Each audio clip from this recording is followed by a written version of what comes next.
Hello दोस्तों, जैसा कि विलयन का जो चैप्टर है वो हम कवर कर रहे हैं। उसमें पिछला मैंने 2 वीडियो बना दिया है सांद्रता पद का। सांद्रता पद में अभी तक मैंने विलयन, विलय, विलायक और आयतन प्रतिशत, द्रव्यमान प्रतिशत, मोलरता और मोलरता को समझ लिया है। आज जो टॉपिक है वो आज हम लोग समझने जा रहे हैं पीपीएम क्या होता है, पार्ट्स पर मिलियन। इसका पूरा नाम होता है पार्ट्स पर मिलियन। 1 मिलियन का मतलब होता है 10 लाख। 1 मिलियन का मतलब क्या होता है 10 लाख। देखिए यहाँ समझिएगा, एक पदार्थ की 10 लाख भाग में जो सांद्रता होती है वही पीपीएम कहलाता है। मतलब कोई पदार्थ है, उसकी 10 लाख, उसका जो 10 लाख भाग किया जाए उसमें जो सांद्रता होती है वो कहलाता है हमारा पीपीएम। यहाँ नोट पॉइंट करने वाली बात क्या है कि प्रतिशत सदैव 100 भाग में निकाला जाता है। जो प्रतिशत होता है वो 100 भाग में निकाला जाता है। टोटल 100% मांग सकते हैं हम, लेकिन जो पीपीएम होता है वो 10 लाख होता है।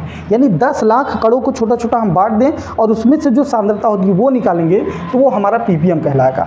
और अगर हम जैसे प्रतिशत को, जैसे मान लीजिए कोई संख्या 200 है तो उसको प्रतिशत मानेंगे तो एक संख्या आएगा 2 के रूप में, क्योंकि 2 अगर 100% टोटल है, संख्या 200 है तो एक संख्या 2 का बराबर होगा।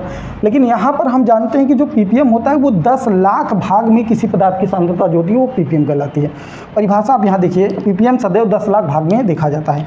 परिभाषा क्या कहता है कि 10 ग्राम विलयन में उपस्थित विलय की मात्रा जो ग्राम में होती है ना, उस विलयन का पीपीएम कहलाता है। ठीक है, इसका परिभाषा समझ में आई बात कि 10 लाख ग्राम अगर विलयन है उसमें कितना विलय उपस्थित है जो ग्राम में है, अगर उसी को हम निकालें तो वही हमारा क्या कहलाएगा, पीपीएम कहलाएगा। तो पीपीएम यानी पार्ट्स पर मिलियन का जो फार्मूला बनता है पीपीएम का, वो होता है विलय पदार्थ की मात्रा। क्या होता है, विलय पदार्थ की मात्रा किस में होनी चाहिए, ग्राम में, ग्राम में, है ना। उसके बाद आपको लिखना है विलयन की मात्रा, विलयन की मात्रा ये भी किस में होनी चाहिए, ग्राम में होनी चाहिए। ठीक है, ग्राम में। और चूँकि हम 100 गुणा इसलिए करते थे क्योंकि 100वें भाग में हमको देखना था प्रतिशत। यहाँ पर हम 10 लाख करेंगे और 10 लाख को हम लिख सकते हैं 10 के घाते 6, क्योंकि 10 लाखवें भाग में हमको चेक करना है कि जो विलय की मात्रा है, यानी विलय में कितना विलय घोला गया है, उसको हम चेक करेंगे। ठीक है, यहाँ पर एक क्वेश्चन बना हुआ है कि 1 किलोग्राम जल में, 1 किलोग्राम जो जल है उसमें 5 × 10⁻³ ग्राम ऑक्सीजन गैस घुली हुई है। बात को समझिएगा ध्यान से। ये जो हमारा जल है ना, या इसको कह लिया जाए कि 1 किलोग्राम विलयन में, यहाँ पर जल ना करके हम कर ले विलयन में, ताकि आप समझ पाएँ बात को ध्यान से। ठीक है, विलयन में 1 किलोग्राम के विलयन में 5 × 10⁻³ ग्राम ऑक्सीजन गैस घुली हुई है। तो कह रहा है कि ऑक्सीजन की मात्रा पीपीएम में ज्ञात कीजिए, है ना। तो सबसे पहले जो चीज़ें दी गई हैं उसको हम नोट करते हैं। 1 किलोग्राम जो है वो हमको क्या दिया गया है, विलयन दिया है क्या है। तो विलयन की जो मात्रा है, विलयन की मात्रा वो कितना दिया गया है, आप कहेंगे सर 1 किलोग्राम दिया है, लेकिन फार्मूले में तो हम पढ़ते हैं कि ये ग्राम में होना चाहिए। ये किस में होना चाहिए, ग्राम में। तो सबसे पहले जो 1 किलोग्राम है इसको हम ग्राम में कन्वर्ट कर लें। तो आप सभी लोग जानते होंगे कि 1 किलोग्राम 1000 ग्राम के बराबर होता है। तो ये 1000 ग्राम हम यहाँ पर लिख दें। हमेशा आपको ग्राम में इसको कन्वर्ट कर लेना है। ठीक है, उसके बाद कह रहा है कि विलयन में इतना जो है ऑक्सीजन गैस घुली हुई, यानी पानी में घुला हुआ होगा। तो पानी में घुला ऑक्सीजन गैस क्या हो जाएगा, विलय हो जाएगा। और विलय की जो मात्रा दे रहा है हमको, विलय की मात्रा, विलय की मात्रा कितना दे रहा है, तो दे रहा है सर 5 × 10⁻³ ग्राम। ठीक है, अब ये विलय और विलायक, विलय और विलयन जो है दोनों की मात्रा हमको पता चल गई है। और फार्मूला पीपीएम का होता है कि विलय पदार्थ की मात्रा ग्राम में बटे विलयन की मात्रा ग्राम में इंटू 10⁶ होता है। तो चलिए इसको हम वैल्यू को पुट कर देते हैं। देखिए विलय पदार्थ की मात्रा कितना दे रहा है, 5 × 10⁻³ दे रहा है। ठीक है, उसके बाद हम चेक करते हैं जो विलयन की मात्रा है, जो विलय की मात्रा है वो हमको कितना दे रहा है, 5 × 10⁻³ और जो विलयन की मात्रा है वो दे रहा है 1000। तो 1000 को क्या हम लिख सकते हैं 10⁻³। देखिए ऐसा क्यों किया जाता है कि अगर किसी भी संख्या के आगे 0 है तो जितना 0 होता है उसके पावर में हम उसको लिख सकते हैं। जैसे ये 1 के आगे 3 0 था तो हमने 10 के पावर में 3 लिख दिया। ऐसा घात के रूप में किया जाता है। ठीक है, जैसे 1 के आगे जितना भी 0, जैसे मान लीजिए 1 के आगे 1 2 3 4 0 है तो हम लिख सकते हैं 10⁻⁴। ठीक है, ये रूल होता है। तो आइए अब इसको हम सॉल्व करते हैं। अभी हमारा बचा हुआ है 10 की घाते 6, तो 10 की घाते 6 लिख देते हैं, ठीक है। अब इसको हल करते हैं। देखिए कोई भी नंबर अगर घात के रूप में है नीचे उस ऊपर जाता है तो उसका जो घात होता है उसका साइन बदल जाता है, मतलब ये प्लस में है तो ऊपर जाएगा तो माइनस हो जाएगा, ठीक है। या आप डायरेक्टली भाग भी कर सकते हैं। तो चलिए हम करते हैं इसको हल। 5 गुणे 10 की घाते -3 और ये 10 गुणे 10 की घाते 6 हो गया, और ये वैल्यू जब ऊपर आएगा तो 10 की घाते -3 हो जाएगा, ठीक है, -3 हो जाएगा। इसको जब जोड़ेंगे आधार बराबर है तो घात आपस में जुड़ जाएंगी, तो -3 -6 हो जाएगा, और ये +6 पहले से है तो हम लिख सकते हैं 5 गुणे 10 की घाते 6 और गुणे 10 की घाते -6। अब ये 10 की घाते -6 और 10 की घाते 6 ये दोनों वैल्यू बराबर हैं, तो ये दोनों वैल्यू ख़त्म हो जाएगा। इसका मतलब है कि ये तो कट जाएगा आपस में, इसका मान आ जाएगा 5 ppm, ठीक है। तो पार्ट्स पर मिलियन कैसे निकाला जाता है, ये बहुत ही आसान है पार्ट्स पर मिलियन निकालना। बस आप ये ध्यान रखिएगा कि जब भी हम प्रतिशत निकालते हैं तो वो समय भाग का रूप होता है, और जब भी हम ppm निकालते हैं तो पार्ट्स पर मिलियन यानी 10 लाख के भाग में हमको पदार्थ की सांद्रता चेक करनी होती है, देखनी होती है, तो वही हमारा क्या कहलाता है, ppm कहलाता है।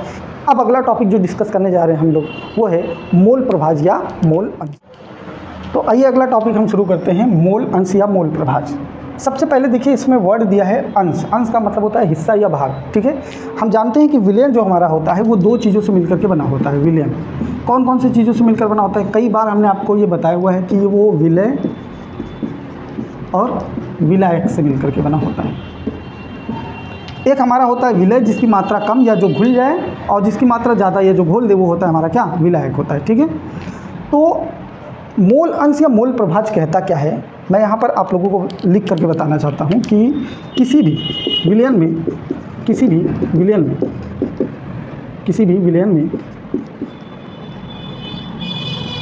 भी एक अवयव का मोल, किसी भी एक अवयव के मोलों की संख्या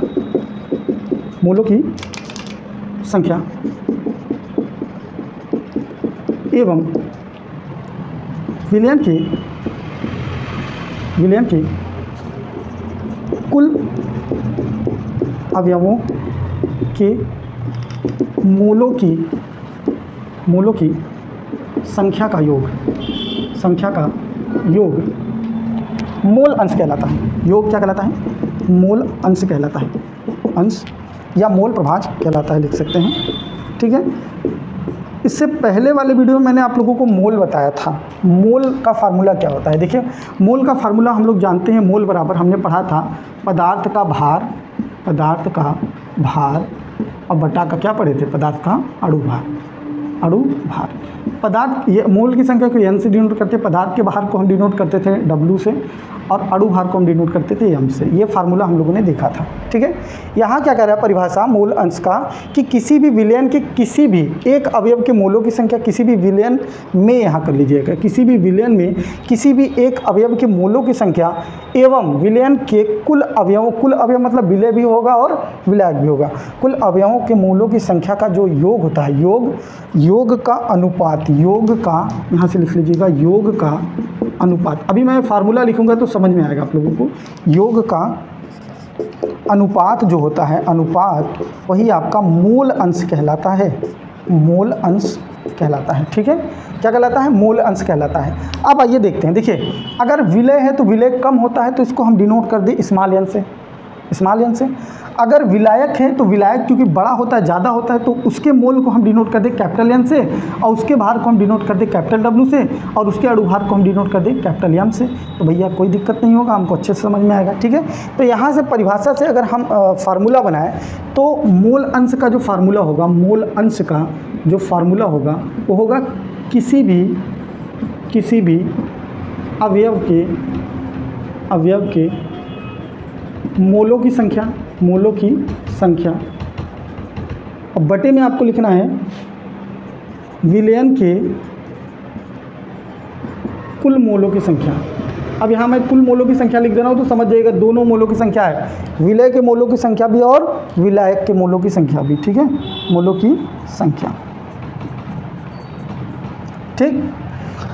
अब यहाँ से मान लीजिए, क्योंकि ये हमने जो लिखा है पूरे मूल अंश का फार्मूला लिखा है। मान लीजिए क्वेश्चन में आपसे पूछ ले कि विलय का मूल अंश क्या होगा, तो उसके लिए क्या फार्मूला बनेगा। जब भी आपसे कुछ भी पूछे तो जो वैल्यू पूछेगा उस वैल्यू को आपको रखना है ऊपर और नीचे में रख देना है, दोनों को नीचे, जैसे विलय और विलायक को रख देना नीचे। एक देखिए, मान लीजिए कहते हैं कि विलय का मूल अंश क्या होगा, विलय का, तो विलय का मूल अंश पूछ रहा है, विलय का मूल अंश। अब मूल अंश को हम डिनोट करते हैं बाबू यक्स से। किससे डिनोट करते हैं, मूल यक्स से डिनोट करते हैं, यक्स से, ठीक है। तो अगर हमसे पूछ ले कि विलय का, तो विलय को हम डिनोट करते हैं यन से, मोल जो होता है उसको यन से। अब चूंकि हमको मोल अंश दे रहा है ना, तो यक्स यन कर दे। यक्स यन का मतलब है कि विलय का मोल अंश तो यक्स हो गया, और यन का मतलब, स्मॉल यन का मतलब है कि विलय का मोल अंश बराबर क्या हो जाएगा। अब जिसका पूछे, विलय का पूछ रहा है, तो ऊपर वाले नंबर में हम यहाँ जो किसी भी अवयव के मोलों की संख्या लिखे हैं, यहाँ हमको लिखना है कि विलय के जो है मोलों की संख्या, अवयव में विलय विलायक है, तो विलय के मोलों की संख्या क्या होगी, यन होगी।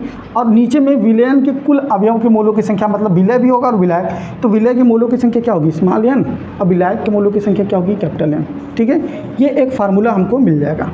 ठीक इसी प्रकार से अगर हमको विलायक का मूल अंश पूछ ले, तो मूल अंश तो होता है यक्स, तो यक्स लिखिए, और जो यहाँ पर स्मॉल यन था क्योंकि विलय का था, कैपिटल यन हम लिख देंगे विलायक का। ठीक है, अब चूंकि विलायक का मूल अंश पूछ रहा है, तो ऊपर वाले में फार्मूले में क्या हो जाएगा, कैपिटल यन, और नीचे फार्मूले में क्या हो जाएगा, स्मॉल यन प्लस कैपिटल यन। ये नहीं बदलने वाला है, चाहे विलय का पूछे और चाहे विलायक का पूछे।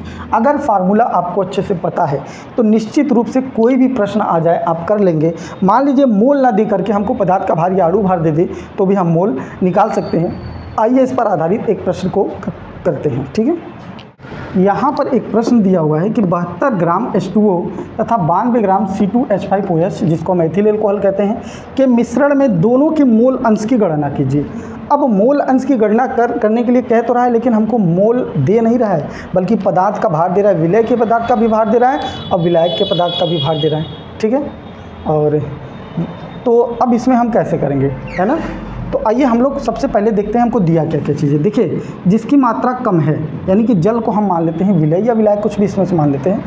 ठीक है, तो जल जो है इसको हम मानेंगे विलय क्योंकि इसकी मात्रा कम है, और यहाँ पर हम इसको मान लेते हैं विलायक। ठीक है, तो आइए देखते हैं जल का जो है भार, H2O का जो भार दिया है वो कितना दे रहा है, यानी W का मान कितना दे रहा है, वो दे रहा है 72 ग्राम। कितना दे रहा है, 72 ग्राम।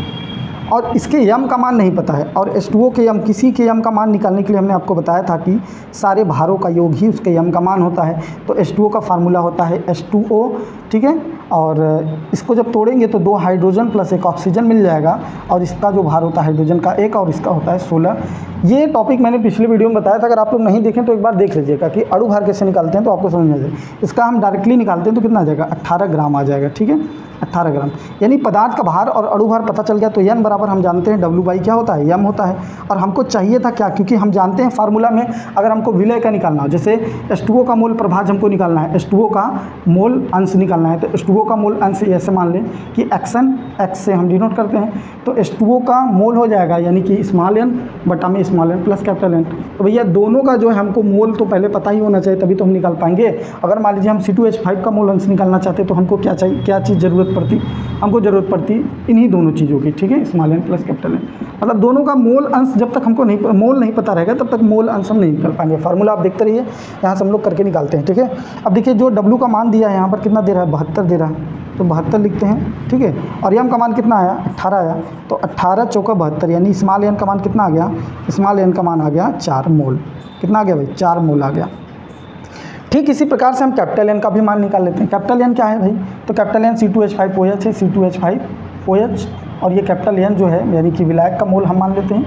विलायक का जो मोल होता है, मोल है वो capital W by capital M.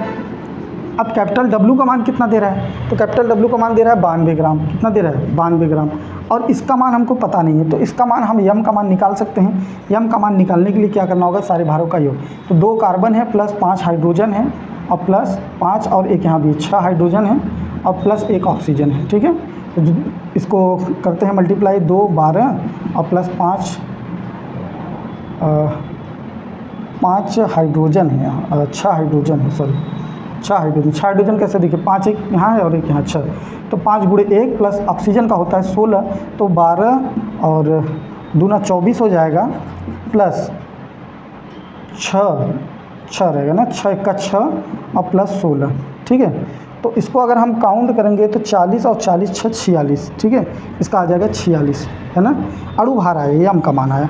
तो कैपिटल N बराबर यानी इसका मोल अगर हम निकालना चाहें तो W/m होगा, और W का मान कितना आया था, तो W का मान अभी हमने देखा कि 92 हमको दे रखा था, और ये हमारा आ गया 46, ठीक है। तो जब इसको डिवाइड करेंगे तो N का मान कितना आएगा, 2 आएगा, यानी कि जो इसका C2H5 का जो मोल आया वो कितना आया, 2 आया।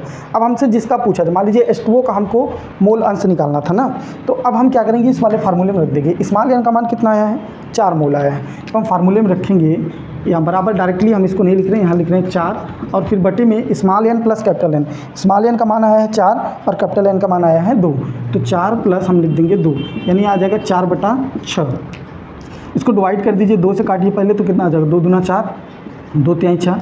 अब इसको काटेंगे तो 3 छक्का 18, 0.6, फिर 3 छक्का 18, इतना ही आता रहेगा, ठीक है, इतना ही आता रहेगा ये बराबर के। अब दूसरा जो है, हमसे अगर C2H5OH का पूछ ले, C2H5OH का इसका मोल प्रभाव पूछ ले, C2H5 का OH का, तो हम क्या लिखेंगे, कैपिटल N का वैल्यू ऊपर लिखेंगे, और कैपिटल N का जो मान है वो कितना है, 2 है, तो हम लिख देते हैं कितना, 2, और जो स्मॉल n का मान है वो कितना है, तो स्मॉल n का मान कितना दिया है, 4 दिया है, ठीक है, तो 4 लिखते हैं, 4 और प्लस का लिखते हैं 2, n का मान कितना है, 2, तो 2, यानी 2 बटा आ गया कितना, 6, और इसको जब हम डिवाइड करेंगे तो डिवाइड करने पर कितना आएगा, 6/2, पहले 2 से काट दीजिए तो कितना आ जाएगा, 1/3, और 1/3 को जब डिवाइड करेंगे तो 3 त्रिक का 9, यानी 0.33 ऐसे करके आता रहेगा।